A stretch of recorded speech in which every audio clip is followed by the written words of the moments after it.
दोस्तों, मैं एक विवाहित औरत हूँ, काफ़ी सुंदर हूँ, मेरा फिगर भी अच्छा दिखता है, लेकिन मेरे दीदी का लड़का मेरे साथ ऐसा करेगा, मैं सपने में सोची नहीं थी।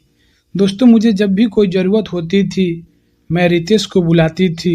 रितेश मेरे घर आता था और मुझे कहीं जाना होता तो लेकर जाता था, क्योंकि मेरे घर मुझे ले जाने वाला कोई नहीं था और मेरी दीदी का घर मेरे घर से नज़दीक था।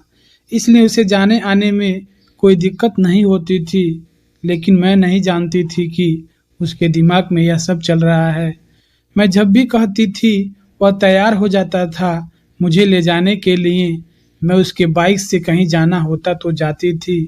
मैं समझ नहीं पा रही थी, वो बेमतलब का ब्रेक क्यों लेता है बाइक पर।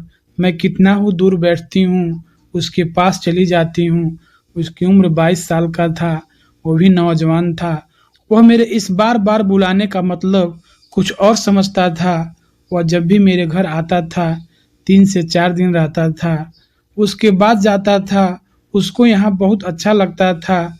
मैं एक दिन बाथरूम से नहाकर निकली तो मैं अपने कमरे में गई और मैं वहाँ अपना कपड़ा चेंज कर रही थी।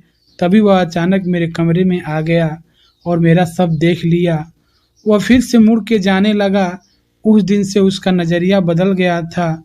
मुझे भी बहुत शर्मिंदगी हुई थी जब भी मैं उसके सामने जाती थी। बात याद आता था कि रितेश मेरा सब कुछ देख लिया है। दोस्तों, ऐसे ही चलता रहा और रितेश के अंदर दिन प्रतिदिन मेरे साथ क्रिकेट मैच खेलने का जज्बा बढ़ता जा रहा था, क्योंकि मैं देखती थी वह हमेशा मेरे ऊपर ही घूरता था और मेरे पास आकर बैठता था। बहुत सारे बातें होती थी। मुझे समझ में आ गया था कि रितेश मेरे साथ क्रिकेट मैच खेलना चाहता है। एक दिन की बात है, घर में लाइट नहीं था, बहुत गर्मी थी तो हम लोग छत पर सोए थे। बिस्तर एक ही जगह था, लेकिन हम लोग दूर-दूर सोए थे। काफ़ी रात हो जाने के बाद रितेश मुझसे लिपट कर सोया था। मैं देखी तो दंग रह गई और मैं उसको जगाने की कोशिश की। बोली, रितेश क्या कर रहे हो? तब रितेश बोला, मौसी जाने दो ना, मैं आपको बहुत दिन से देखता हूँ और देखता ही रह जाता हूँ। आपके लिए ही मैं हमेशा आता हूँ, आपको हर जगह ले जाता हूँ और मैं आपके साथ मस्त वाली क्रिकेट मैच खेलना चाहता हूँ। मैं बोली, देखो यह गलत है, कोई जानेगा तो क्या बोलेगा? वह बोला, कुछ नहीं, आज तो मुझे खेलना है। दोस्तों, उस रात रितेश मेरे साथ क्रिकेट मैच खेला। मेरे लाख मना करने के बाद भी वो रुक नहीं रहा था। जैसे लग रहा था उसे कुछ हो गया है। काफ़ी देर तक क्रिकेट मैच खेला। उस रात के बाद जब भी वह आता था, हमेशा जिद करता था, मेरे साथ खेलता था। मैं भी इसकी आदी हो गई थी। अब मैं क्या करूं? अब तो मेरे घर 10 दिन रुकता है और मेरे साथ क्रिकेट मैच खेलता है, क्योंकि मेरे घर मेरे और रितेश के सिवाय कोई नहीं रहता है। इसलिए उसका भी मन बढ़ गया था और मेरे साथ क्रिकेट मैच खेलता था। क्या करूं? उस रात मुझे भी कुछ समझ नहीं आई और मैं उसके साथ खेलने लगी।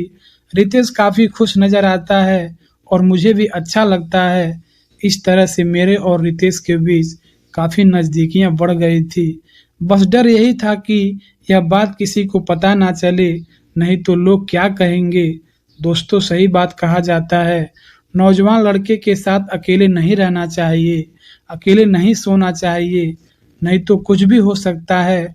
इसलिए आप लोग भी जब भी किसी नौजवान लड़के के साथ रहें तो आप लोग समझ जाएंगे कि आज मैं बचने वाली नहीं हूँ, मेरे साथ मैच की शुरुआत तो होगी। दोस्तों, ये कहानी कैसी लगी कमेंट में ज़रूर बताना। वीडियो अच्छा लगा हो तो चैनल को सब्सक्राइब करके एक लाइक कर देना। धन्यवाद।